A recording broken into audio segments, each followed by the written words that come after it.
খেয়াল করে শুনেন, বিশ্বনবী সাইয়েদনা ওমরে ফারুককে জড়িয়ে ধরলেন। ওমরে ফারুক এবার বিশ্বনবীরে বললেন, নবী আমরা কি সত্যের উপরে নাই?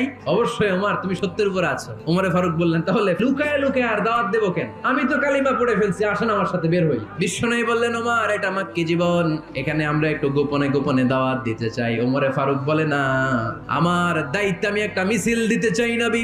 আল্লাহর নামের তাকবীর দিতে দিতে দারুল আরকাম থেকে শুরু করে মসজিদুল হারাম পর্যন্ত একটা মিছিল দিয়ে আমি মক্কা কাঁপাইয়া দেব।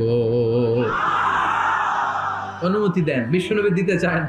ওমর ফারুক অনেক বোঝানোর পরে স্বল্প পরিসরের একটা অনুমোদন পাওয়া গেল বিশ্বনবী সাল্লাল্লাহু আলাইহি ওয়াসাল্লামের কাছ থেকে। কিন্তু মিছিল যে দিবে, মিছিলের জন্য লোকের দরকার আছে না নাই? এখানে লোক নাই, আমি একাই মিছিল দিতেছি। এটা জমবে, মিছিল জমবে।